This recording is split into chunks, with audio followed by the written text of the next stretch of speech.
యెహోషువ గ్రంథం 1:8 వాక్యములో మనం చదువు ఆల్రెడీ. వాక్యములో ధ్యానము చేయవాడు, వాక్యానుసరమైన జీవితము జీవించేవాడు, వాక్యము ప్రతిరోజు చదువువాడు.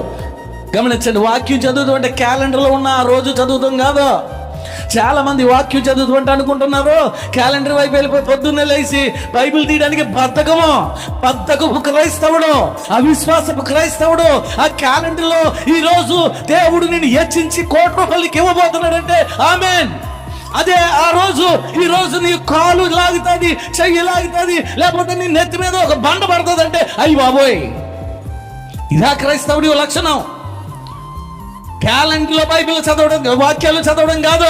నీ చేతిలో ఉన్న బైబిల్, నీ ఎదుట ఉన్న బైబిల్ను ముట్టుకొని ఆ బైబిల్లో ఉన్న వాక్యమును నీవు నెవరేస్తూ ధ్యానించగలిగితే నీ జీవితాన్ని అది నడిపిస్తుంది, నీ కుటుంబాన్ని వర్తింపజేస్తుంది, ఇందులో ఉన్న లోపాలను సరిచేసి స్థిరమైన వాడిగా నేను నిలబెడుతుంది. క్యాలెండర్లో ఉన్న వాక్యాలు చదివితేనో, క్యాలెండర్ మీద ఉన్న వచనాలు చదివితేనో నువ్వు దీవించబడవు. అది ధ్యానం చేయడం కాదు.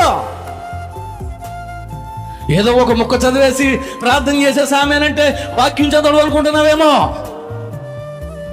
జాగ్రత్త, శ్రద్ధ కలిగి సమయాన్ని దాన్ని కేటాయించి, ఇది దేవునితో మాట్లాడడము. దేవుడే నాతో మాట్లాడుతూ ఉన్నాడు. ఈ వాక్యం ఈ రోజు నాతో మాట్లాడుతూ నా పాపాలను సరిచేస్తూ ఉంది, నా జీవితాన్ని సరిచేస్తూ ఉంది.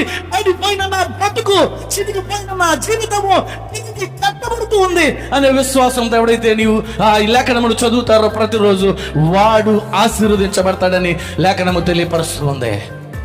ఈరోజు లేఖనములు చదవడానికి, బైబిల్ చదవడానికి ఎంత బద్ధకమో మనకే. బైబిల్ డైలీ చదువుతున్నాను కదండి, రోజు స్టేటస్లో వచ్చిన వాక్యం చదువుతున్నాను, పొద్దున్న లెక్కన క్యాలెండర్లో ఉన్న మొక్క చదువుతున్నాను. ఇది కాదమ్మా, ఇది కాదు బిడా. నీవు లేచిన వెంటనే వాక్యమును పట్టుకో, నీ జీవపు గ్రంథమును పట్టుకో, ఈ ధర్మశాస్త్రమును పట్టుకో. ఇదే నీ జీవితమునకు ఒక మూలరాయిగా నిలబడబోతూ ఉంది. ఇదే నిన్ను నిలబెట్టి సరి చేసి స్థిరపరిచి వర్ధలింప చేయబోతూ ఉంది.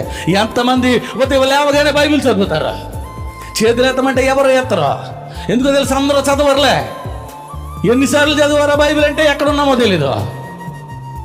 ప్రతిరోజు బైబిల్ చదువుతున్నాం. అబ్బా ఎంతవరకు చదువమ్మా, ఏది జ్ఞాపకం ఉంటుందో. ఇది మన మిడిమిడి జ్ఞానం.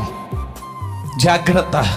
బైబిల్ని సొంత ఉద్దేశంతో చదువుతున్నావేమో, బైబిల్ని సొంత జ్ఞానంతో చదువుతున్నావేమో, బైబిల్ని ఇష్టానుసారంగా చదువుతున్నావేమో, ఎలా పడితే అలా తీసుకొని చదువుతున్నావేమో, ఎక్కడ పడితే అక్కడ పెడుతున్నావేమో.